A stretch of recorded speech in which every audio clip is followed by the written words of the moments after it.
வெளிநாட்டுக்கு போகணும்னு ஆசை. ஆனால் அவனுக்கு எந்த மொழியும் தெரியாது.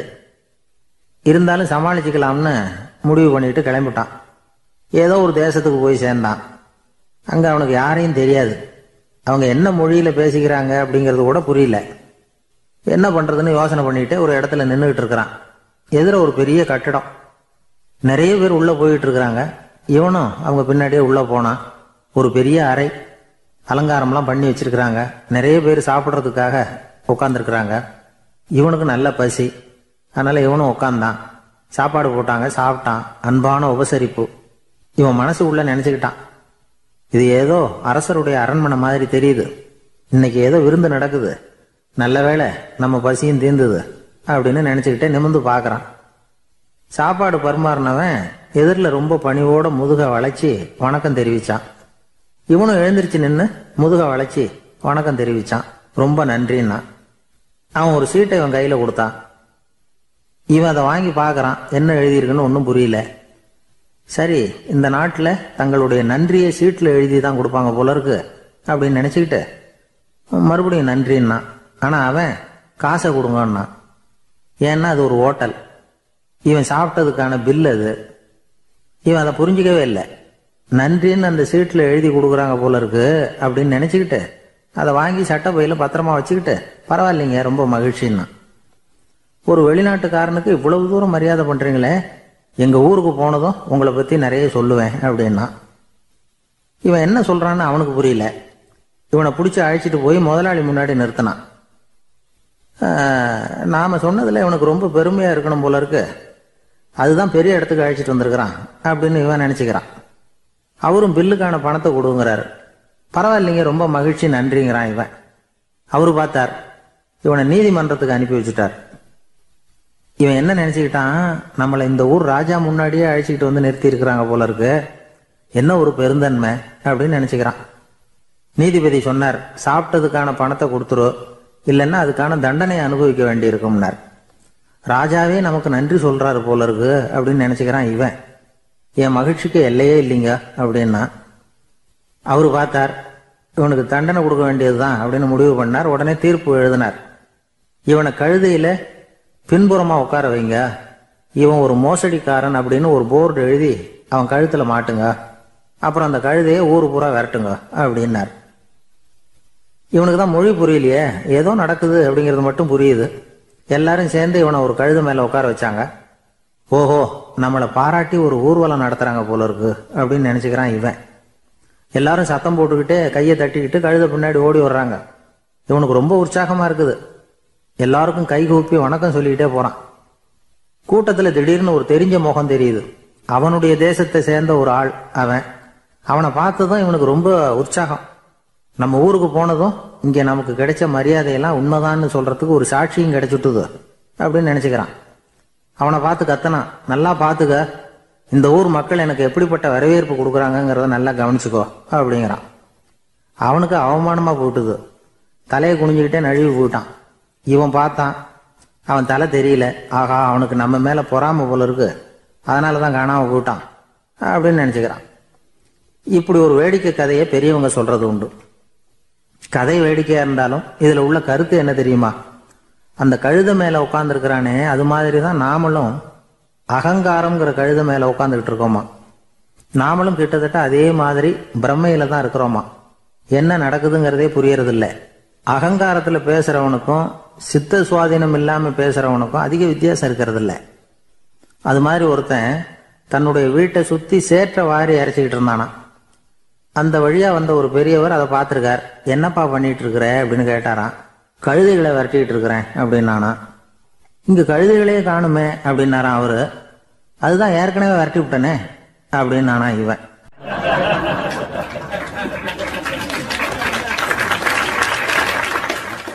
ஒரு ஊர்ல 4 நண்பர்கள் இருந்தாங்க. 4 பேரும் சோம்பேறிகள். 4 பேருக்கும் எந்த வேலையும் செய்யறதுக்கு உடம்பு வளையறதில்லை. இருந்தாலும் சோம்பேறித்தனத்துல ஒருத்தருக்கு ஒருத்தர் கொஞ்சம் வித்தியாசம் உண்டு. அதுக்கு தகுந்த மாதிரி அவங்களுக்கு பேர் அமைஞ்சு போச்சு. ஒருத்தன் கால் சோம்பேறி, இன்னொருத்தன் அரை சோம்பேறி, அடுத்தவன் முக்கால் சோம்பேறி, கடைசி ஆளு முழு சோம்பேறி. இவங்க 4 பேரும் நண்பர்கள். அப்புறம் எப்படி காரியம் நடக்கும்? 4 பேரும் ஒரு வீதியில் அப்படியே நடந்து போய்கிட்டு இருக்கிறாங்க. நல்ல பசி. எங்கேயாவது சோறு போடுவாங்களா அப்படின்னு பார்த்துக்கிட்டே வந்தாங்க. அவங்க வந்த வழியில் ஒரு ரூபா காசு கிடந்தது தரையில். அவங்க கண்ணில் அது பட்டுது. ஆனாலும் அதை குனிஞ்சு எடுக்கணுமே, அதுக்கு சோம்பேறித்தனம். முழு சோம்பேறி பார்த்தான். பக்கத்தில் வந்துக்கிட்டு இருந்த முக்கால் சோம்பேறிக்கிட்ட சொன்னானா, டேய் அதை கொஞ்சம் குனிஞ்சு எடுறா அப்படின்னானா. அவன் என்ன பண்ணான் தெரியுமா? அதுக்கு அடுத்தபடியாக வந்த அரை சோம்பேறிக்கிட்ட சொன்னானா, டேய் நீ அதை கொஞ்சம் குனிஞ்சு எடுறா அப்படின்னானா. அவன் இவனை விட மோசம். அடுத்தவங்ககிட்ட சொல்லியிருக்கிறான். அவனும் குனியறதுக்கு தயாராக இல்லை. ஆக கூடி கடைசியில் யாருமே காசை எடுக்கலை. என்னத்துக்கு அனாவசியமாக உடம்ப வளைச்சிக்கணும் அப்படின்னு எல்லாரும் பேசாமல் வந்துட்டாங்க. அவங்க பாட்டுக்கு நடந்து வந்துக்கிட்டே இருக்கிறாங்க. எதிரில் ஒருத்தன் வாழைப்பழத்தை வண்டியில் வச்சு தள்ளிக்கிட்டே வந்தான். ரூபாய்க்கு 4 பழம்னு கூவி விற்றுக்கிட்டே வர்றான். இப்போ அந்த முழு சோம்பேறி சொன்னானா, டேய் வழியில் கிடந்ததை 1 ரூபா, அதையாவது எடுத்துக்கிட்டு வந்திருந்தா இப்போ இந்த பழத்தை வாங்கி ஆளுக்கு ஒன்று சாப்பிடலாமே அப்படின்னானா. ஆமாம் சாப்பிட்ருக்கலாமே அப்படின்னாங்களாம் மற்றவங்களும். ஆனாலும் திரும்பி போய் அதை எடுக்கணும்னு யாருக்கும் தோணலை. பேசாமல் சோர்ந்து போய் நடந்து வந்தாங்களாம். இருட்டி போச்சு. வழியில் ஒரு கோவில். சரி இங்கேயே படுத்து தூங்குவோம் அப்படின்னா ஒருத்தன். அதுதான் சரின்னாங்க மற்றவங்களும். அப்படியே மண்டபத்தில் படுத்துட்டாங்க. கோவில் அர்ச்சகர் வேலையெல்லாம் முடிச்சுவிட்டு வெளியில் வந்திருக்காரு. இவங்கள பார்த்தாராம். ஏன் இப்படி சோர்ந்து போய் கிடக்குறீங்க அப்படின்னு விசாரிச்சிருக்காரு. 2 நாளாச்சுங்க நாங்கள் சாப்பிட்டு அப்படின்னாங்களாம். அவர் உடனே ஐயோ பாவம் அப்படின்னு சொல்லி பானை, விறகு, அரிசி, தண்ணி எல்லாம் கொடுத்து நீங்களே சமையல் பண்ணி சாப்பிட்டுக்குங்க அப்படின்னு சொல்லிவிட்டு போயிட்டார். இந்த 4 பேருக்கும் சமையல் பண்ணி சாப்பிடணும்னு ஆசையாக தான் இருந்தது. ஆனால் அடுப்பு பற்ற வைக்கணுமே, அதுக்கு தீப்பெட்டி வேணுமே. தீப்பெட்டி இல்லை. இப்போ முழு சோம்பேறி ஆரம்பித்தான். அடுத்தவனை பார்த்து, டேய் கடைக்கு போய் ஒரு தீப்பெட்டி வாங்கிட்டு வாயேன் அப்படின்னு நானா. அவன் வழக்கம் போல் அடுத்தவங்ககிட்ட சொல்லியிருக்கான். அவன் அதுக்கு அடுத்தவங்ககிட்ட சொல்லியிருக்கிறான். கடைசியாக கால் சோம்பேறிக்கிட்ட வந்து சேர்ந்தது. அவனும் அது நம்மால் முடியாது அப்படின்னு பேசாமல் இருந்துட்டான். இப்போ தீப்பெட்டி வேணுமே, அதுக்கு என்ன பண்ணுறது? அவங்களுக்குள்ளே பேசி ஒரு முடிவுக்கு வந்தாங்களாம். அதாவது யார் முதல்ல வாயை திறந்து பேசுகிறாங்களோ அவங்க தான் தீப்பெட்டி வாங்கிறதுக்கு போகணும் அப்படின்னு. அவ்வளவுதான். உடனே 4 பேரும் வாயை கெட்டியாக மூடிக்கிட்டு படுத்துக்கிட்டாங்க. அவங்க சமையல் பண்ணி சாப்பிட்டாங்களா என்ன அப்படிங்கிறது அர்ச்சகருக்கு தெரியல. சரி பார்த்துட்டு வரலாமேன்னு வந்தார். வந்து பார்க்குறாரு, இவங்க 4 பேரும் அசையாமல் படுத்து கிடக்குறாங்க. அர்ச்சகர் பயந்துட்டார். ஒருவேளை பசி தாங்காமல் செத்து போட்டாங்களோ அப்படிங்கிற பயம், அல்லது நாம் கொடுத்த உணவுப் பொருளில் ஏதாவது விஷம் கலந்துருக்குமோ அப்படின்னும் பயந்தார். அப்படின்னா நம்ம மேலே பழி வந்துருமே அப்படின்னு நினச்சி நடுங்க ஆரம்பிச்சுட்டார். அப்புறம் அவரும் ஒரு முடிவுக்கு வந்தாராம். கோவிலுக்கு பக்கத்துலேயே ஒரு பெரிய குழி இருந்தது. அதில் ஒவ்வொருத்தரையா இழுத்துக்கிட்டு போய் போட்டார். கொஞ்சம் மண்ணை தள்ளினார். காலால் மிதிச்சார். அவர் மிதித்த மிதி ஒருத்தன் அடி வயத்தில் போட்டுவிட்டுது. அவன் உடனே வலி தாங்காமல் ஐயோ அம்மான்னு அலறினான். உடனே நடந்தது என்ன தெரியுமா? மற்ற 3 பேரும் துள்ளி எழுந்திரிச்சாங்களாம். அவனை பார்த்து நீ தாண்டா தீப்பெட்டி வாங்க போகணும், நீ தாண்டா வாங்க போகணும், நீ தான் சத்தம் போட்ட அப்படின்னு சொல்லி ஆரம்பிச்சுட்டாங்களாம். அர்ச்சகர் பார்த்தார். இது பேய் மாதிரி தெரியுதுன்னு நினச்சிக்கிட்டு ஒரே ஓட்டமாக ஓடி போட்டாராம். கிராமப்புறங்களில் இப்படி ஒரு கதையை சொல்கிறது உண்டு. சோம்பல்ங்கிறது நம்ம முன்னேற்றத்துக்கு பெரிய தடை அப்படிங்கிறத நாம் புரிஞ்சுக்கணும். அதுதான் இந்த கதை சொல்கிற நீதி. ஒரு பள்ளிக்கூடத்தில் ஒரு புதுமையான போட்டி நடந்துதான். அதாவது சோம்பேறித்தனத்துக்கு பரிசு. அதில் 2வது பரிசு யாருக்குன்னு அறிவிச்சாங்க. ஒரு பையன் எழுந்திரிச்சு மெதுவாக நடந்து போய் பரிசை வாங்கிட்டான். அடுத்தது முதல் பரிசு யாருக்கு அப்படின்னு அறிவிச்சாங்களாம். அவன் கடைசி வரிசையிலேருந்து கத்தனானா, ஐயா அதையும் அந்த பையன் மூலமாகவே கொடுத்து அனுப்பி வச்சிருங்க, இங்கே வந்தது நான் வாங்கிக்கிறேன் அப்படின்னு நானா.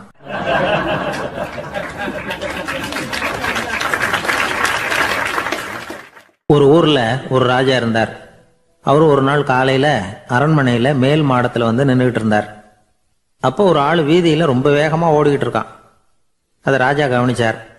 அவன் மனசில் ஏதோ ஒரு தவிப்பு இருக்குங்கிறத புரிஞ்சுக்கிட்டார். உடனே அரண்மனை சேவகர்களை கூப்பிட்டார். அந்த ஆளை இங்கே அழைச்சிட்டு வாங்க அப்படின்னார். இவங்க ஓடி போய் அந்த ஆளை அழைச்சிட்டு வந்தாங்க. மன்னர் முன்னாடி நிறுத்தினாங்க. மன்னர் அவனை நிமிர்ந்து பார்த்தார். எதுக்காக இவ்வளவு வேகமாக ஓடிக்கிட்டு இருக்கிற அப்படின்னு கேட்டார். இதுக்கு அவன் சொன்னா, மன்னா நம்ம கோட்டையின் வடக்கு வாசல் இருக்கு இல்லையா, அது ஓரமா ஒரு பெரிய பாறாங்கல் கிடக்கு. அதுக்கு அடியில் நான் ஒரே ஒரு வெள்ளி நாணயத்தை புதைச்சி வச்சிருக்கேன். அது இப்போ எனக்கு தேவைப்படுது. என்னுடைய மனைவிக்கு ஒரு பரிசு வாங்கி கொடுக்க வேண்டியிருக்கு. அதுக்காக தான் அவசரமாக ஓடிக்கிட்டு இருக்கிறேன் அப்படின்னா. மன்னர் யோசனை பண்ணார். அப்புறம் சொன்னார், அதுக்காகவா இப்படி ஓடுற? பரவாயில்ல, அதை பத்தி கவலைப்படாத. நான் உனக்கு 10 வெள்ளி காசுகள் தர்றேன், வாங்கிட்டு திரும்பி போ அப்படின்னார். இவன் தலையை சொரிஞ்சான். மன்னா, நீங்க கொடுக்கறத ரொம்பவும் மகிழ்ச்சியோட வாங்கிக்கிறேன். இருந்தாலும் அதுக்கப்புறம் அந்த வடக்கு வாசலுக்கு போய் அங்க இருக்கிற ஒரு நாணயத்தையும் எடுத்துக்கிட்டு போயிடுறேனே அப்படின்னு நானும். இதை பாருப்பா, அந்த ஒரு நாணயத்தை மறந்துரு, உனக்கு 100 வெள்ளி நாணயங்கள் தரேன் இருக்கார். மன்னா, ரொம்ப மகிழ்ச்சி. உங்க மாதிரி தாராள குணம் வேற யாருக்கும் வராது. நீங்க கொடுக்குற 100 நாணயங்களையும் வாங்கிக்கிறேன். இருந்தாலும் வடக்கு வாசலுக்கு போய் அதையும் எடுத்துக்கிட்டா 101 ஆயிடுமே அப்படின்னு நானா. இதை பாருப்பா, அந்த ஒரு நாணயத்தை மறந்துரு, அது எக்கேடாவது கெட்டு போகட்டும். நான் உனக்கு 100 பொற்காசுகள் தரேன், அதையாவது வாங்கிட்டு வந்த வழியிலேயே திரும்பி போடுன்னாராம். தங்க நாணயங்களே தரேன்னு சொல்றீங்க, தாராளமா வாங்கிக்கிறேன். இருந்தாலும் வடக்கு வாசலுக்கு போய் அப்படின்னு மறுபடியும் ஆரம்பிச்சான். அரசர் பொறுமை இழந்துட்டார். கடைசியா ஒரு முடிவுக்கு வந்துட்டார். இதை பாருப்பா, உனக்கு என்னுடைய ராஜ்யத்திலேயே பாதியை கொடுத்துட்றேன், அப்படியாவது திருப்தியா திரும்பி போ அப்படின்னாராம். மன்னா, உங்களுடைய பெருந்தன்மைக்கு ஈடு இணையே கிடையாது. தேசத்திலேயே பாதி பிரிச்சு கொடுக்குறேன்னு சொல்றீங்க, அதனால உங்ககிட்ட ஒரு சின்ன வேண்டுகோள் அப்படின்னானா. சொல்லுன்னாராம் மன்னர் ஆர்வமா. இவன் மெதுவா ஆரம்பிச்சான். அப்படி இந்த ராஜ்யத்தை 2ஆ பிரிக்கிறப்போ அந்த வடக்கு வாசல் இருக்கிற பக்கத்தை என்கிட்டயே கொடுத்துருங்கோ அப்படின்னு நானும். மன்னர் அசந்து போயிட்டார். இந்த கதை எதுக்காகன்னு கேட்டா, மனம்ங்கிறது ஒரு குரங்குங்கிறத புரிஞ்சுக்கிறதுக்காகத்தான். உன்னை பிடிச்சிக்கிட்டா லேசில விடாது. அப்படிப்பட்ட மனசை அறிவு தான் வழி நடத்தணும். அதுல தான் வாழ்க்கையின் வெற்றி அடங்கி இருக்குது. ஒரு சின்ன பையன் தெருவில் அழுதுகிட்டு இருந்தான். ஏன்பா அழுவுறேன்னு ஒரு பெரியவர் கேட்டார். 1 ரூபா காசை இங்க தொலைச்சுட்டேன் அப்படின்னா. சரி, அதுக்காக அழாத, அதுக்கு பதிலாக 10 ரூபா தரேன், இந்தா வச்சுக்கோன்னு கொடுத்தாரு. அந்த 10 ரூபாயை வாங்கி சட்டப்பையில போட்டுக்கிட்டு அதை விட அதிகமாக சத்தம் போட்டு அழ ஆரம்பிச்சுட்டான். மறுபடியும் ஏன்டா அழறேன்னு கேட்டார் பெரியவர். அந்த 1 ரூபாயும் கிடைச்சிட்டுதுன்னா இப்போ என்கிட்ட 11 ரூபா இருக்குமே, இப்போ 10 ரூபா தானே இருக்கு அப்படின்னு சொல்லிவிட்டு அழறான்.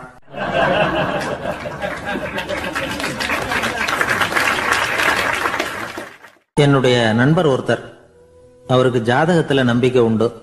அவரே ஜோசியம்லாம் பார்ப்பார். என்ன சார், இந்த காலத்துல இதையெல்லாம் நம்பிக்கிட்டு இருக்கீங்களே அப்படின்னு கேட்டா, உங்களுக்கு ஒன்றும் தெரியாது சார். இந்த உலகத்துல ஒவ்வொருத்தரும் அவங்கவங்க செய்யற நல்லது கெட்டதுக்கு தகுந்த பலனை அனுபவிச்சே தீரணும் பார். அது மட்டும் இல்ல, ஒருத்தர் செத்துட்டா கூட அவன் செஞ்ச பாவ புண்ணியங்கள் கூடவே போய்கிட்டு இருக்கும் பார். அது எப்படி கூட போவோம் அப்படின்னு குதர்க்கமா கேட்டா, அதுக்கு அவர் ஒரு கதை சொன்னார். அது ரொம்ப சுவாரஸ்யமா இருந்தது. அது என்ன கதைன்னா, ஒரு ஊர்ல ஒருத்தர் இருந்தாராம். அவர் ஜோசியம் பார்க்கறதுல ரொம்ப கெட்டிக்காரரான். ஒருத்தருடைய தலைமுடியை மட்டும் அவர்கிட்ட காட்டினா போதும், அதை மட்டும் பார்த்துட்டு அவருடைய ஜாதகத்தையே அலசி போடுவாராம். அப்பேற்பட்ட திறமை. அந்த ஆள் ஒரு சமயம் கன்னியாகுமரி கடற்கரைக்கு போயிருந்திருக்கார். அங்க கரை ஓரமா ஒரு மண்டை ஓடு கிடந்திருக்கு. அதை எடுத்து பார்த்திருக்கார். அந்த மண்டை ஓட்டை வச்சுக்கிட்டே அதோட ஜாதகத்தை அலசியிருக்கார். இந்த மண்டை ஓட்டுக்கு உரிய ஆசாமி வாழ்க்கையில ரொம்ப கஷ்டப்பட்டிருக்கணும், நிறைய கஷ்டத்தை அனுபவிச்சிருக்கணும். அது தாங்க முடியாம தான் கடல்ல விழுந்து தற்கொலை பண்ணிட்டு இருக்கான் அப்படிங்கிறத அவரு கணிச்சுட்டார். இருந்தாலும் இந்த மண்டை ஓடு இன்னமும் அனுபவிக்க வேண்டியது பாக்கி இருக்கு அப்படிங்கிறத அவர் உணர்ந்தாராம். அது சரி, ஒருத்தன் உயிரோடு இருக்கிற வரைக்கும் நல்லது கெட்டதை அனுபவிக்க முடியும், செத்ததுக்கு அப்புறமும் பாக்கி இருக்குன்னா அதை எப்படி அனுபவிக்கிறது? இந்த மண்டை ஓட்டுக்கு இன்னும் கொஞ்சம் பாக்கி இருக்குங்கிறது அவருக்கு புரிஞ்சதே தவிர அதோட அர்த்தம் என்னங்கிறது சரியா விளங்கல. சரி, இதை இன்னும் கொஞ்சம் விவரமா ஆராய்ச்சி பண்ணுவோம் அப்படின்னு நினைச்சுக்கிட்டு அதை தன்னுடைய வீட்டுக்கு எடுத்துட்டு போயிட்டார். அந்த மண்டை ஓட்டை ஒரு பெட்டியில வச்சு பூட்டினார். தன்னுடைய தனி அறையில அதை பத்திரமா வச்சுக்கிட்டார். தினமும் ராத்திரி ஆனதும் தன்னுடைய மனைவியை பார்த்து, நீ போய் பூஜை அறையில தனியா படுத்துக்க அப்படின்னு சொல்லிவிட்டு தினம் ராத்திரி 12 மணிக்கு பெட்டியை திறந்து அவர் பார்ப்பார். மண்டை ஓடு அப்படியே இருந்ததை தவிர இன்னும் கொஞ்சம் பாக்கி இருக்குங்கிறதுக்கு அர்த்தம் அவருக்கு விளங்கல. அந்த மண்டை ஓட்டுக்கு இன்னும் என்ன பாக்கி இருக்க போகுது? எப்படியோ ஒரு 10 நாள் போச்சு. அந்த வீட்டம்மாவுக்கு சந்தேகம் வந்துட்டுது.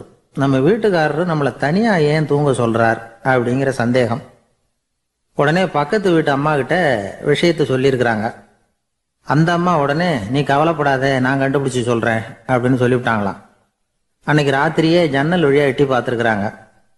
இந்த ஆள் மண்டை ஓட்டை கையில வச்சுக்கிட்டு அது திருப்பி திருப்பி பார்த்துக்கிட்டு இருக்கிறான். அதை பார்த்துட்டாங்க. மறுநாள் காலையில் அவரோட மனைவியை பார்த்தாங்க. ஏம்மா, உன் வீட்டுக்காரருக்கு நீ முதல் மனைவியா ரெண்டாவது மனைவியா அப்படின்னு கேட்டாங்களாம்.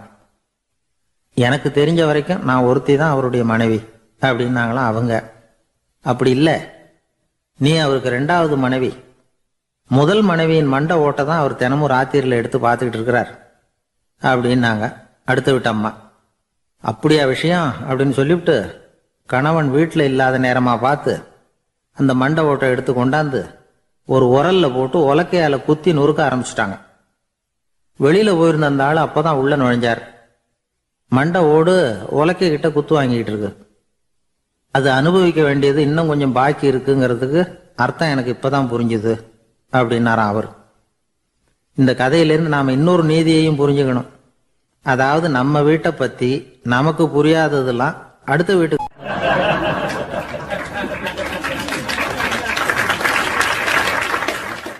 சங்கீத வித்வான்களில் பல வகை உண்டு. சில குறிப்பிட்ட ராகங்களை பாடுறதுல அவங்களுக்கு பெருமை வர்றது உண்டு. ஆனால் ஒருத்தர் இருந்தார், அவரால் ஒரு ராகத்துக்கே பெருமை வந்தது. அந்த ராகத்தை அவர் வாசித்து கேட்கணும் அப்படின்னு சொல்லுவாங்க. அது என்ன ராகம்னா தோடி ராகம். சரி, அந்த வித்வான் யாருன்னா அவர் தான் திருவாவடுதுறை ராஜரத்னம் பிள்ளை.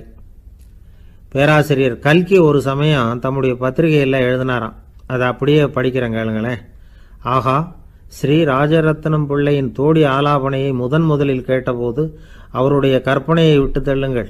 நம்முடைய மனதில் என்னென்ன இன்பமயமான கற்பனைகள் எல்லாம் உதித்தன.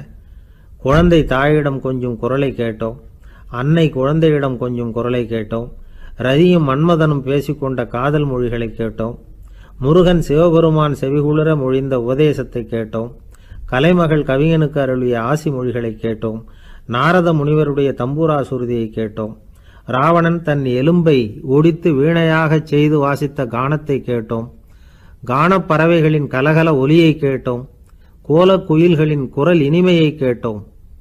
இப்படிலாம் பேராசிரியர் கல்கி விமர்சனம் எழுதியிருக்கிறார். திருவாவடுதுறை ராஜரத்னம் பிள்ளை அவர்களுடைய வாசிப்பை கேட்டுட்டு டி.என். ராஜரத்னம் பிள்ளை இறந்து போனார். அப்போ கவிஞர் கண்ணதாசன் எழுதினார், செவியனில் ஓடி எங்கள் சிந்தையில் ஓடி இந்த புவியெல்லாம் ஓடி நின்பார் பொங்கிய தோடி வேறிங்கு எவரிடம் போகும் ஐய இனி அதை காப்பார் யாவர் அவிந்தனின் சடலத்தோடே அவிந்தது தோடிதானும் அப்படின்னு எழுதினாராம். அந்த அளவுக்கு அவருடைய தோடியை ரசித்தவர்கள் உண்டு. அதே மாதிரி தோடின்னா என்னன்னு தெரியாமலே அவரை ரசித்தவங்களும் அந்த காலத்தில் உண்டு. அதாவது ஒரு பெரிய சபையில் இவர் வாசிச்சுக்கிட்டு இருக்கிறார். பாதியில் ஒரு பெரிய மனுஷன் உள்ளே வந்தார். அவர் உடம்புல பட்டு வேஷ்டி, ஜருகை, அங்கவஸ்திரம், வாயில் வெத்தலை, வாசனை புகையில, காதில் வைரக்கடுக்கன், கழுத்தில் தங்க சங்கிலி, கை விரல் பூரா மோதிரம், கையில் ஒரு வெள்ளி வெத்தலை புட்டி, உதவிக்கு 2 பேர் பக்கத்தில். இவ்வளவு பந்தாவோடு வரார் கச்சேரி கேட்கறதுக்கு. இப்படி வந்தவர் முதல் வரிசையில் உட்கார்ந்தார். வித்வான் வாசித்து முடித்ததும் இவர் அவரை பார்த்து, ஐயா, நீங்கள் தோடி வாசிக்கிறதுல ரொம்ப கெட்டிக்காரர்னு கேள்விப்பட்டிருக்கேன், அதை கேட்கறதுக்காக தான் மெனக்கிட்டு வந்திருக்கிறேன், அதை வாசிங்களேன் அப்படின்னாராம் இந்த பெரியவர். ராஜரத்னம் பிள்ளைக்கு ஒன்றும் புரியல. ஏன்னா இது வரைக்கும் அவர் வாசிச்சுக்கிட்டு இருந்ததே அந்த தோடி ராகத்தை தான்.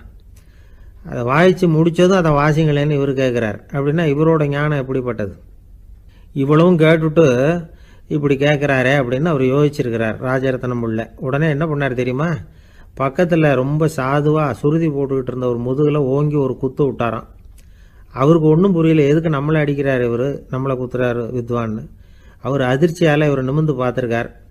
அப்போ ராஜரத்னம் பிள்ளை சொன்னாராம், ஏய்யா ஐயா பெரிய மனுஷன், என்னுடைய பரம ரசிகர், தோடி ராகம் கேட்கணுங்கிறதுக்காக இவ்வளவு தூரம் வந்திருக்கிறார், வரிசையில் உட்காந்துருக்கார். நீ இந்த சமயம் பார்த்து தோடி ராகம் வாசிக்கிற நாதஸ்வரத்தை வீட்டில் வச்சுட்டு வந்துட்டியே, இப்போ ஐயாவுக்காக அந்த ராகத்தை நான் எப்படி வாசிக்கிறது அப்படின்னு சொல்லிவிட்டு மறுபடியும் முதுகில் ஒரு அடி கொடுத்தாராம். அடி வாங்கினவருக்கே சிரிப்பு அடக்க முடியலையா.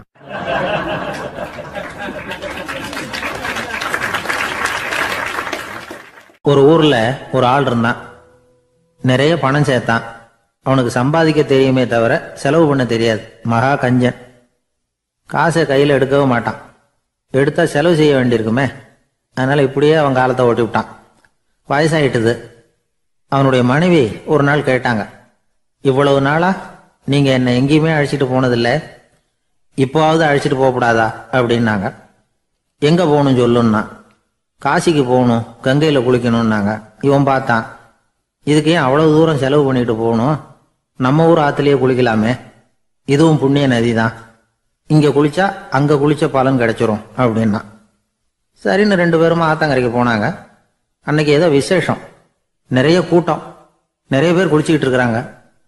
கரையில சில புரோகிதர்கள் நின்றுகிட்டு இருக்கிறாங்க. குளிக்கிறதுக்கு முந்தி அவங்க கிட்ட உட்காந்தா ஏதோ மந்திரம்லாம் சொல்லுவாங்க, கொஞ்சம் காசு கொடுக்க வேண்டியிருக்கும். அதனால இவன் என்ன பண்ணா, ஆத்தங்கரையிலேயே கொஞ்சம் தூரம் போனான். ஊரை விட்டு தள்ளி வந்துட்டான், அங்க யாருமே இல்லை. அப்பாடான்னு சந்தோஷப்பட்டான், குளிக்கலாம்னு புறப்பட்டான். இந்த நேரம் கடவுள் பார்த்தார், இந்த கஞ்சனுக்கு ஏதாவது புத்தி போகட்டணும் அப்படின்னு நினைச்சார். உடனே ஒரு புரோகிதர் மாதிரி உருவத்தை மாத்திக்கிட்டு அந்த ஆள் முன்னாடி வந்து நின்னார். அவனுக்கு அதிர்ச்சி, இங்க யாருமே இருக்க மாட்டாங்கன்னு நினைச்சா இங்கேயுமே ஒரு ஆள் வந்துட்டாரு, என்ன பண்றதுன்னு யோசனை பண்ணான். புரோகிதர் உருவத்தில் இருந்த கடவுள் சொன்னார், இதை பாருங்க, இன்னைக்கு விசேஷ நாள், நீராடுறதுக்கு முன்னாடி சுயகல்பம் பண்ணிக்கிறது ரொம்ப நல்லது அப்படின்னார். என்கிட்ட பணம் எதுவும் இல்லையேன்னா. பரவாயில்ல, அப்புறமா கொடுங்க, வாங்கிக்கிறேன். ஆனா ஒண்ணு, எவ்வளவு கொடுப்பீங்கிறத மட்டும் இப்பவே சொல்லி கொடுங்க அப்படின்னார். இவன் ரொம்ப யோசனை பண்ணான். ஒரு 10 பைசா தரேன் அப்படின்னா. சரின்னு ஒத்துக்கிட்டு எல்லா கிரியைகளையும் அவர் செஞ்சார். அதுக்கப்புறம் கணவனும் மனைவியும் ஆத்துல குளிச்சாங்க. அவர் போயிட்டார். கொஞ்ச நாள் கழிச்சு அவன் வீட்டுக்கு வந்தார், கடனை வசூல் பண்றதுக்கு. வாசல்ல நின்றுகிட்டு இருந்த அவன் மனைவி இவரை பார்த்ததும் தயங்க ஆரம்பிச்சாங்க. அந்த அம்மா கிட்ட விஷயத்த சொன்னார். அந்த அம்மா ஓடி போய் உள்ள இருக்கிற தன்னுடைய கணவர்கிட்ட சொன்னாங்க. அவன் யோசனை பண்ணான், இப்ப வெளியில போனா அவனுக்கு 10 காசு கொடுக்க வேண்டியிருக்கும், அதனால எனக்கு காய்ச்சல்னு அந்த ஆளுகிட்ட சொல்லிவிடு, இன்னொரு சந்தர்ப்பத்துல என்னை வந்து பார்க்க சொல்லு அப்படின்னா. அந்த அம்மா போய் சொன்னாங்க. அப்படிங்களா, அப்படின்னா அவரை நான் உடனே போய் பார்க்கணுமே அப்படின்னு உள்ள நுழைய ஆரம்பிச்சார். அவங்க மறுபடியும் இருங்க இருங்க தான் வரேன்னு சொல்லிவிட்டு உள்ள ஓடி விஷயத்த சொன்னாங்க. இது ஏதுடா வம்பா போச்சு அப்படின்னு பார்த்தான். மனைவியை கிட்டத்துல கூப்பிட்டான். இதோ பாரு, ஜன்னி கண்டு நான் இறந்து போயிட்டதா சொல்லிவிடு அப்படின்னா சொன்னாங்க. புரோகிதர் பார்த்தார். அப்படின்னா ஒரு வழியா இருந்து அவருடைய இறுதி சடங்குகளையும் நானே முடிச்சுட்டு போயிடுறேன் அப்படின்னார். உள்ள இருந்தவன் யோசனை பண்ணான், அந்த ஆள் என்ன விடமாட்டான் போல இருக்கு, அதனால ஒரு சவப்பெட்டியில என்னை வச்சு தூக்கிக்கிட்டு மயானத்துக்கு போங்க, பாத்துக்கலாம் அப்படின்னா. புரோகிதரும் விடுற மாதிரி இல்லை, கூடவே நடந்து போயிட்டு இருக்கிறார். அங்க இறக்கி சடங்குகளை முடிச்சுட்டு தீ வைக்கிற நேரம் பொட்டிக்குள்ள இருந்த நம்ம ஆளு அலறி அடிச்சுட்டு வெளியில ஓடி வந்தான். புரோகிதர் உருவத்தில் இருந்த கடவுள் சிரிச்சார், தன்னுடைய சுய உருவத்தை காட்டினார். அதுக்கப்புறம் அவனை கூப்பிட்டு, இதை பார்ப்பா, ஏன் இப்படி அல்லாடுற, ஏதாவது வர வேணும்னா கேள் தரேன் அப்படின்னார். அவன் யோசனை பண்ணான். பகவானே, ஒரே ஒரு வரம் தான் உங்ககிட்ட கேட்கணும்னா. என்ன வேணும் கேளுன்னார். அந்த 10 பைசா தட்சணையை தள்ளுபடி பண்ணா போதும் அப்படின்னா. கடவுளும் சரின்னு சொல்லிட்டு போயிட்டார். இப்படி ஒரு கதையை சுவாமி சிவானந்தர் சொல்லியிருக்கிறார். செல்வந்தர்கள் பல பேர் இப்படித்தான் இருக்கிறாங்க, தாங்களும் அனுபவிக்க மாட்டாங்க, அடுத்தவங்களுக்கும் கொடுக்க மாட்டாங்க. இது மாதிரியான கஞ்சர்களுக்கு இந்த உலகம் இல்லை அந்த உலகம் இல்லைங்கிறார் அவர். இந்த கதையில கடவுள் கடன் வசூலுக்கு வந்தது மாதிரி நம்ம ஊர் ஆள் ஒருத்தன் இன்னொருத்தர்கிட்ட 10 பைசா கடன் கொடுத்துட்டான். திருப்பி வாங்கறதுக்கு நடையா நடக்கிறான். கடைசியா கேட்டான், நீ எப்பதான் கடனை திருப்பி தரப்போற, அதை முடிவா சொல்லுன்னா. வர்ற வியாழக்கிழமை கண்டிப்பா கொடுத்துருவேன் அப்படின்னானா அவன். அன்னைக்கு நான் ஊர்ல இருக்க மாட்டேனே அப்படின்னானா இவன். அதனால என்ன, நானும் தான் அன்னைக்கு ஊர்ல இருக்க மாட்டேன் அப்படின்னானா.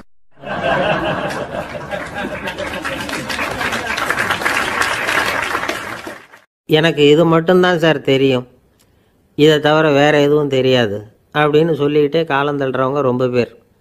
அவங்கெல்லாம் கஷ்டப்பட வேண்டியிருக்கும். ஒருத்தர் தன்னுடைய தொழிலில் ரொம்ப கெட்டிக்காரராக இருக்கலாம், அதுக்காக எப்பவும் அதே ஞாபகத்தில் இருந்துக்கிட்டு உலகியல் அறிவு இல்லாமல் இருந்துடக்கூடாது, அது ஆபத்து. இதுக்காக நம்ம தாத்தா பாட்டிலாம் ஒரு கதை சொல்லுவாங்களே, கேள்விப்பட்டிருக்கீங்களா? ஒரு சமயம் ஒரு 4 பேர் சேர்ந்து வெளியூருக்கு பிரயாணம் போனாங்களாம். அந்த 4 பேர் எப்படி தெரியுமா? ஒருத்தர் வேதாந்தி, இன்னொருத்தர் சங்கீத வித்வான், 3வது ஆள் வைத்தியர், 4வது ஆள் ஜோசியர். இவங்க 4 பேர் நண்பர்கள். அதனால் சேர்ந்து புறப்பட்டாங்க. வழியில் ஒரு ஊரில் தங்கினாங்க. இருட்டி போச்சு. அதனால் இன்றைக்கி ராத்திரி இங்கேயே தங்கி இருந்துட்டு நாளைக்கு புறப்படலாம் அப்படின்னு தீர்மானம் பண்ணாங்க. சாப்பாட்டுக்கு என்ன பண்ணுறது? அங்கேயே கடைத்தெருவுக்கு போய் சாமான்லாம் வாங்கியாந்து சமைச்சு சாப்பிட்லாம்னு முடிவு பண்ணாங்க. 4 பேர் இருக்கிறதுனால ஆளுக்கு ஒரு காரியமாக செய்யலாம் அப்படின்னு வேலையை பிரிச்சுக்கிட்டாங்க. வைத்தியர் கரிகாய் வாங்க போனார், வேதாந்தி எண்ணெய் வாங்க போனார், ஜோசியர் பலசரக்கு வாங்க போனார், சங்கீத வித்வானுக்கு சமைக்கிற வேலை. எல்லாம் சரி, ஆனால் நடந்தது என்ன தெரியுமா? கடைத்தெருவுக்கு காய்கறி வாங்க போனார்ல வைத்தியர், அங்கே போய் மார்க்கெட்டில் பார்த்தார். ஒவ்வொரு கரிகாயாக எடுத்து பார்த்தார். இது பித்தம், உடம்புக்கு ஒத்துக்காது, இது வாயு, உடம்புக்கு ஒத்துக்காது அப்படின்னு ஒவ்வொன்றா தள்ளினார். கடைசியில் ஒன்றுமே தேரல, வெறுங்கையோடு திரும்பி வந்துக்கிட்டு இருக்கிறார். எண்ணெய் வாங்க போனார் வேதாந்தி, அவர் ஒரு தொன்னையில் எண்ணெயை வாங்கினார். பேசாமல் அதை எடுத்துகிட்டு வர வேண்டியது தானே, முடியல. அவருடைய வேதாந்த மூளை சிந்திக்க ஆரம்பிச்சுட்டுது. இந்த தொன்னைக்கு எண்ணெய் ஆதாரமா அல்லது எண்ணெய்க்கு தொன்னை ஆதாரமா அப்படிங்கிற ஆராய்ச்சியில் இறங்கினார். என்னாச்சு தெரியுமா? அப்படி கவுத்து பார்த்தார். வாங்கின எண்ணெய் பூராவையும் வழியில் கொட்டிவிட்டு வெறும் தொன்னையோடு வந்து சேர்ந்தார். பலசரக்கு வாங்க போனார் ஜோசியர், அவர் ஒரு வழியில் பார்த்தாரு. வழியில் வந்தவங்களெல்லாம் அங்கங்கே ஒரு மரத்தடியில் உட்கார வச்சு அவங்களுக்கெல்லாம் ஆர்வம் சொல்ல ஆரம்பிச்சிட்டார். அப்படி ஒவ்வொருத்தராக சொல்லி முடிச்சுட்டு கடைத்தருக்கு போய் சேர்ந்தார். இவர் அங்கே போய் சேர்றதுக்குள்ளே ரொம்ப நேரம் ஆகிட்டுது. கடையெல்லாம் பூட்டிவிட்டு போயிட்டாங்க. என்ன செய்கிறது? அவரும் வெறுங்கையோடு திரும்பி வந்து சேர்ந்தார். சரி, இவங்க கதை தான் இப்படி ஆச்சு. அங்கே சமைக்கிறதுக்காக உட்காந்துருந்தார் சங்கீத வித்வான், அவர் கதை என்னாச்சு தெரியுமா? அங்கே அவர் அடுப்பை பற்ற வச்சு ஒலையை கொதிக்க வச்சார். அதாவது ஒரு பானையில் தண்ணியை ஊற்றி அடுப்பில் வச்சார். அது கொதிக்க ஆரம்பிச்சிது. தண்ணி கொதிக்கிற சத்தம் இருக்குதுல்ல, அது இவருக்கு தாளம் போடுறது மாதிரி இருந்தது. ஒரே குஷி, பாட ஆரம்பிச்சிட்டார். பாடிக்கிட்டே உற்சாகமாக கையில் இருந்த கரண்டியால் அந்த பானையில் தட்டினார், தாளம் போடுறதா நினச்சிக்கிட்டு. அவ்வளவுதான், பானை பட்டுன்னு உடஞ்சி போச்சு. தலையில் கையை வச்சுக்கிட்டு அவரும் உட்காந்துட்டார். எந்த தொழில் தெரிஞ்சாலும் சரி, அதை புத்திசாலித்தனமாக பயன்படுத்த தெரியலன்னா ஆபத்து தான். அதுக்காக தான் இந்த கதை. ஒரு பஸ்ஸு டிரைவர் ரொம்ப கெட்டிக்காரர்.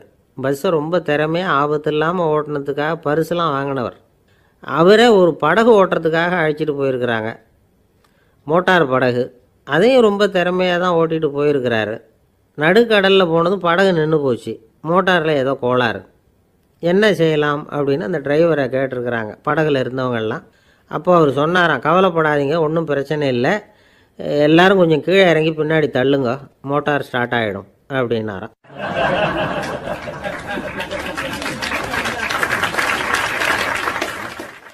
ஒரு ஊரில் ஒரு இளைஞன் இருந்தான்.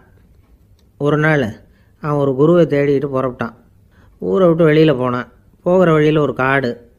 அந்த காட்டில் ஒரு மரத்தடியில் ஒரு பெரியவர் உட்காந்துருக்கிறார். அமைதியாக மௌனமாக அவர் அமர்ந்திருக்கிறார். இந்த பெரியவரை விசாரிக்கலாம், குருவை தேடி கண்டுபிடிக்கிறதுக்கு இவர் ஏதாவது ஒரு வழி சொல்லி கொடுப்பார் அப்படின்னு நினச்சிக்கிட்டு அவர் நெருங்கினான். ஐயா, எனக்கு ஒரு குரு தேவை, எங்கே கிடைப்பார்? அவரை எப்படி அடையாளம் கண்டுபிடிக்கிறது?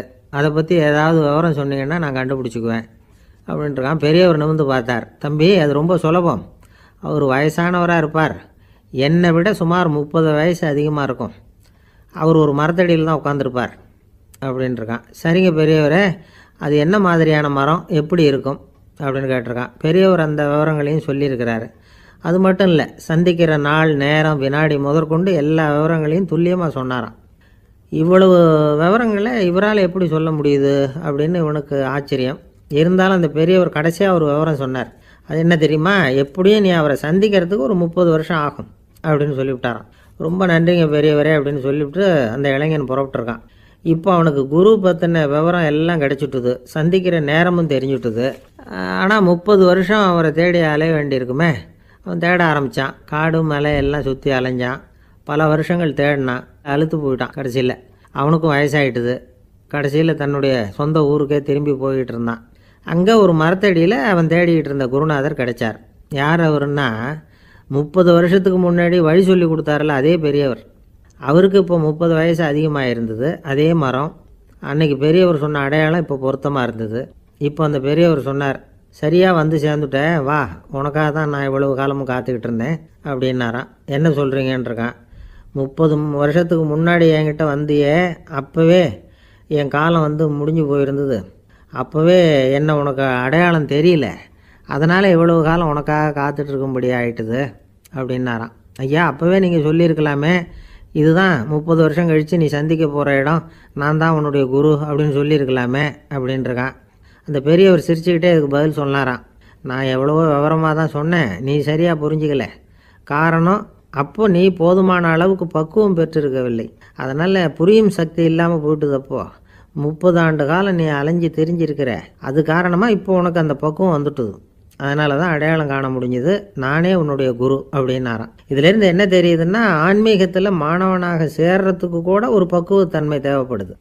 ஒரு பெரிய ஞானி, அவர்கிட்ட ஒரு சீடனாக இருக்க ஒருத்தன் வந்தான், எதிரில் நின்னான். ஞானி அவனை வெகு நேரம் உற்று பார்த்தார். அப்புறம் சொன்னார், சீடனாக இருக்கிறது ரொம்ப சிரமம்னார். நான் தயாராக இருக்கிறேன்னா. அது இன்னமும் சிரமமாச்சே, இங்கே குருவாக இருக்கிறது மட்டுமே சுலபம் அப்படின்னாராம். அப்படின்னா நான் குருவாகவே ஆயிடுறேன் அப்படின்னானா. இது போலவே இந்த காலத்தில் கதை ஒன்று உண்டு. ஒரு பள்ளிக்கூடத்தில் வகுப்பு ஆசிரியர் மாணவனை திட்டிக்கிட்டு இருந்தார். டேய், நீ 100க்கு 10 மார்க்கு தான் வாங்கிக்கிட்டு இருக்க. இவ்வளவு மோசமாக நீ படித்தா கடைசியில் மாடு மேய்க்கிறது கூட லாய்க்கு இல்லாதவனா ஆகிடுவேன். அதுக்கப்புறம் என்ன செய்ய போகிறேன் அப்படின்னாராம். பையன் தலையை சொரிஞ்சிக்கிட்டே சொன்னானா, சார் அப்படின்னா ஒன்று செய்கிறேன் அப்படின்னானா. இவர் கேட்டிருக்கார், என்ன செய்ய போகிறேன்னு. வேற என்ன சார், உங்களை மாதிரி ஒரு ஆசிரியர் ஆகிடுறேன் அப்படின்னானா.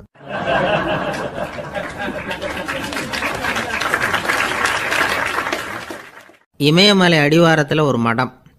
அங்கே ஒரு சன்னியாசி இருந்தார். அவர்கிட்ட ஒருத்தர் வந்தார். சுவாமி, ஆசையை உதற நினைக்கிறேன், முடியல, ஒட்டிக்கிட்டே வருது அப்படின்னாராம். இப்படி உட்கார, ஒரு கதை சொல்கிறேன் அப்படின்னு சொல்லி அவர் சொல்ல ஆரம்பித்தாராம். அவர் சொன்ன கதை என்னென்னா, ஒரு ஊரில் ஒரு ஆள் இருந்தான். அவன் பேர் குப்புசாமி. அவன்கிட்ட எப்பவும் ஒரு பழைய தொப்பி இருக்கும், விடவே மாட்டான். அதனால் அவனை எல்லோரும் தொப்பி சாமி அப்படின்னு தான் கூப்பிடுறது வழக்கம். ஒரு புது தொப்பி வாங்கிக்கப்படாதாப்பா அப்படின்னு நண்பர்கள்லாம் சொல்லி பார்த்தாங்க. பணத்துக்கு எங்கே போவேன் அப்படின்னு விட்டானான். பணம் வச்சுருக்கான், செலவு பண்ண மனசு வரல, மகா கஞ்சன். பழைய பாட்டில்கள்லாம் வாங்கி விற்றுக்கிட்டு இருந்தான். அப்படி ஒரு தடவை பழைய கண்ணாடி சாமான்களை ஏலத்தில் எடுத்தப்போ அதில் ஒரு அருமையான சென்ட்டு பாட்டில் கிடச்சிது. உடனே ஒரு ஐடியா பண்ணான். அந்த சென்ட்டை சின்ன சின்ன பாட்டில்களில் அடைச்சி ஜன்னல் ஓரமாக அடுக்கி வச்சுட்டான். அதை விற்றா நிறைய பணம் கிடைக்குமே.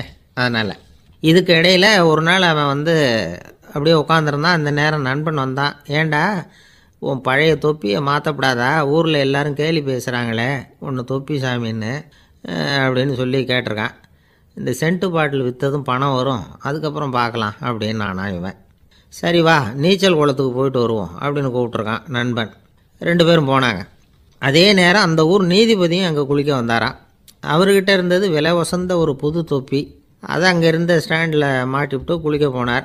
இதுக்கிடையில் குப்புசாமி குளிச்சுட்டு வந்தான். அவனுடைய பழைய தொப்பியை காணலை. அந்த புது தொப்பியை பார்த்தா இது நண்பனுடைய வேலை தான் அப்படிங்கிறதாக புரிஞ்சுக்கிட்டு அதை எடுத்து மாட்டிகிட்டு வந்துட்டான். நீதிபதி குளிச்சுட்டு வந்து பார்க்குறாரு, தொப்பியை காணும். போலீஸில் புகார் கொடுத்தார். அவங்க தேடினாங்க. ஒரு மூலையில் பழைய தொப்பி கிடச்சிது. அடடா, இது நம்ம குப்புசாமியோட தொப்பி இல்லையா அப்படின்னு நானா ஒருத்தன். உடனே அவன் வீட்டுக்கு தேடிட்டு போயிருக்காங்க. அங்கே போய் பார்த்தா புது தொப்பி அங்கே இருக்குது. உடனே அவனுக்கு 1000 ரூபா அபராதம் போட்டாங்களாம். அவன் பணத்தை கட்டிவிட்டு ரொம்ப எரிச்சலோடு வீட்டுக்கு வந்தான். பழைய தொப்பி கண்ணில் பட்டது. மறுபடியும், உன்னால் தானே எனக்கு 1000 ரூபா நஷ்டம் அப்படின்னு சொல்லி அதை எடுத்துக்கிட்டு அப்படி போயிருக்கான். அந்த ஊர் குளத்தில் வீசி எறிஞ்சிட்டு வந்துட்டான். அது மீன் பிடிக்கிற ஒருத்தன் கையில் சிக்கிச்சு. அவன் வர்ற வழியில் அதை எடுத்து வேகமாக வீசி எறிஞ்சான். அது நேராக குப்புசாமி வீட்டு ஜன்னல் வழியாக உள்ளே இந்த சென்ட்டு பாட்டில்கள் மேலே விழுந்து எல்லாம் உடஞ்சி நொறுங்கி போச்சு. குப்புசாமி பார்த்தான். தோட்டத்தில் ஆழமாக ஒரு குழியை வெட்டினான். அந்த தொப்பியை போட்டான், மூடிவிட்டான். இதை அடுத்த வீட்டுக்காரன் பார்த்தான். ஏதோ புதையல் தான் வச்சுருக்கான் போல இருக்குன்னு நினச்சான். போலீஸில் போய் புகார் கொடுத்துட்டான். மறுபடியும் போலீஸ் குழியை தோண்டினாங்க. பழைய தொப்பி மறுபடியும் வெளியில் வந்தது. எல்லோரும் சிரிக்கிறாங்க. அன்னைக்கு ராத்திரியே அந்த தொப்பியை எடுத்துக்கிட்டு நேராக புறப்பட்டான். ஒரு கல்லில் அதை சேர்த்து கட்டி குடிநீர் தொட்டி இருக்கும்ல, அதில் போட்டுட்டு வந்துட்டான். இனிமேல் என்ன பண்ணும் பார்ப்போன்னு. ஒரு நாள் திடீர்னு குழாயெல்லாம் அடைப்பட்டு போச்சு.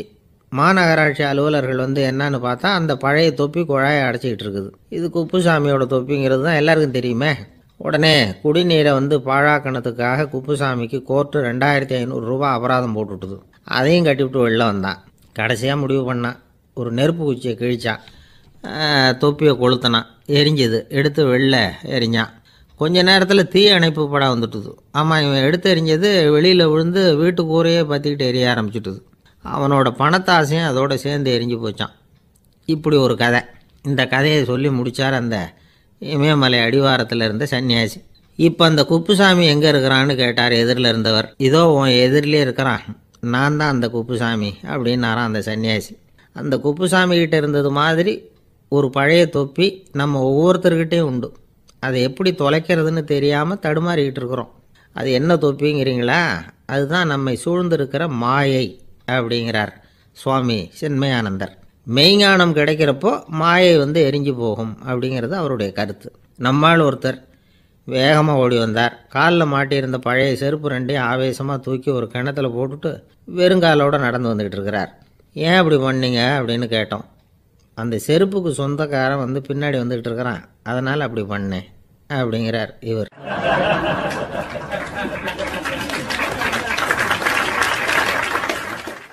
காசியில் இருக்கிற கடவுள் காசி விஸ்வநாதர், அங்கே இருக்கிற தேவி காசி விசாலாட்சி. இவங்க 2 பேரும் ஒரு நாள் பேசிக்கிட்டு இருந்தப்போ கடவுள் சொன்னார், இந்த மனிதர்களை நாம் ரொம்பவும் நம்பிக்கையோடு தான் படைச்சிருக்கிறோம், இருந்தாலும் அவங்களுக்கு தான் நம்பிக்கை இல்லை, எதுலேயும் ஒரு உண்மையான நம்பிக்கை இல்லாமல் வாழ்ந்துக்கிட்டு இருக்கிறாங்க அப்படின்னார். என்ன அப்படி சொல்கிறீங்க? அதோ பாருங்கள், எவ்வளவு பேர் காசியை தேடிட்டு கங்கையில் குளிச்சுக்கிட்டு இருக்கிறாங்க, அவங்களெலாம் நம்பிக்கை இல்லைன்னா இவ்வளவு தூரம் தேடிட்டு இங்கே குளிப்பாங்களா அப்படின்னு நாங்கள் தேவி.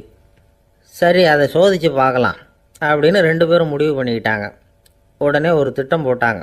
அது எப்படின்னா, நாம் 2 பேருமே பக்தர்கள் மாதிரி உருவத்தை மாற்றிக்கிட்டு கங்கை கரைக்கு போக வேண்டியது. நான் கங்கையில் இறங்கி குளிக்கிறேன், கொஞ்ச நேரத்தில் சுழலில் மாட்டிக்கிட்டது மாதிரி நடிக்கிறேன். நீ உடனே கரையிலேருந்து சத்தம் போடும், என்னோடய வீட்டுக்காரரை யாராவது காப்பாற்றுங்களேன்னு சத்தம் போடும். அதோடு இன்னொன்று சொல்லு, யாராவது ஒரு புண்ணிய ஆத்மா அவர்கிட்ட போய் அவருடைய முடியை பிடிச்சி இழுக்கணும், அப்படி ஒரு சாபம் இருக்குது எங்களுக்கு. புண்ணிய ஆத்மா, அதாவது எந்த பாவமும் செய்யாத இல்லாத ஒருத்தர் தான் அவரை காப்பாற்ற முடியும். அப்படிப்பட்டவங்க யாராவது வெள்ளத்தில் குதித்து என்னுடைய கணவரை காப்பாற்றுங்கோ அப்படின்னு நீ சத்தம் போடு, கூச்சல் போடு, என்ன நடக்குதுன்னு பார்க்கலாம் அப்படின்னார் கடவுள். சரின்னு சொல்லி 2 பேருமா சாதாரண பக்தர்கள் மாதிரி கங்கை கரைக்கு சேர்ந்தாங்க. அவர் இறங்கி குளித்தார். திட்டம் போட்டது மாதிரியே சுழலில் மாட்டிக்கிட்டது மாதிரி கத்துனார். கரையில் இருந்த அந்த அம்மா, ஐயோ என் கணவரை காப்பாற்றுங்களேன், யாராவது காப்பாற்றுங்களேன்னு கத்துனாங்க. பல பேர் ஓடி வந்தாங்க. உடனே இவங்க, பாவம் இல்லாத புண்ணிய ஆத்மா ஒருத்தரால் தான் என்னுடைய கணவர் காப்பாற்றப்படணுங்கிறது விதி, அப்படி ஒரு சாபம் இருக்குது, அதனால் புண்ணிய ஆத்மா யாராவது அவர்கிட்ட போய் அவர் முடியை பிடிச்சி தூக்குனா அவரை காப்பாற்றி போடலாம் அப்படின்னாங்க. இவங்க இப்படி சொன்னதும் எல்லாரும் திகைச்சு போய் நின்றுட்டாங்க. ஒவ்வொருத்தருக்கும் அவங்க செஞ்ச பாவம்லாம் ஒவ்வொன்றா ஞாபகத்துக்கு வர ஆரம்பிச்சுட்டுது. சரி, இதுக்கு நாம் லாயக்கு இல்லை அப்படின்னு சொல்லி ஒதுங்கி போக ஆரம்பிச்சிட்டாங்க எல்லாம். இந்த சமயத்தில் யாரோ ஒருத்தர் வேகமாக ஓடி வந்தார், ஆற்றுல குதித்தார். அவர்கிட்ட போனார், முடியை பிடிச்சார், தூக்குனார், அவரை காப்பாற்றி கரைக்கு கொண்டுட்டு வந்துட்டார். அப்படி காப்பாற்றின அந்த ஆளை இவங்க 2 பேரும் தனியாக கூப்பிட்டுக்கிட்டு ஒரு மண்டபத்துக்கு வந்துட்டாங்க. விசாரிக்கிறாங்க. நீ யாரப்பா அப்படின்னு கேட்குறாங்க. ஏதும் தெரியாத மாதிரி. நான் இந்த ஊர் அன்ன சத்திரத்தில் வேலை செய்கிற ஒரு சமையல்காரன் அப்படிங்கிறார். நீ கங்கையில் குளிக்கிறது உண்டான்னு கேட்டிருக்காங்க. நான் இந்த ஊர்லேயே தான் இருக்கிறேன், இருந்தாலும் தினமும் கங்கையில் குளிக்கிறது இல்லை, எப்பாவது ஒரு நாள் அங்கே குளிப்பேன் அப்படின்னார். கங்கையில் மூழ்கி எழுந்திரிச்சா பாவம்லாம் தொலையும்னு சொல்கிறாங்க. அப்படி இருக்கிறப்போ அங்கே இன்றைக்கி கங்கையில் குளிச்சுக்கிட்டு இருக்கிறவங்கெல்லாம் தங்களை புண்ணிய ஆத்மாவா நினைக்கல. கங்கையில் குளிக்காத நீ உன்னை புண்ணிய ஆத்மாவா நினச்சி என்னை காப்பாற்ற வந்திருக்கிற, அது எப்படி அப்படின்னு கேட்டார். அதுக்கு அந்த ஆள் சொல்கிறான், கங்கையில் குதித்ததுக்கு அப்புறம் தானே உங்களை காப்பாற்ற போகிறோம், அப்படி குதிக்கும் பொழுது என்னுடைய பாவம்லாம் போயிருக்கும்ல, நான் புண்ணிய ஆத்மாவாக ஆயிருப்பேனே, அதனால தான் துணிஞ்சு உங்களை காப்பாற்றினேன் அப்படின்னா. கடவுளும் தேவியும் அவனுக்கு காட்சி கொடுத்தாங்களாம். இப்படி ஒரு கதை உண்டு. அதாவது கங்கையில் குளிச்சுக்கிட்டு இருக்கிறவங்களுக்கே தங்களுடைய பாவம் போகுங்கிற நம்பிக்கை பரிபூர்ணமாக இல்லை, குளிக்காத ஒருத்தனுக்கு அந்த நம்பிக்கை இருந்தது. அதனால் அவனால் கடவுளை பார்க்க முடிஞ்சது.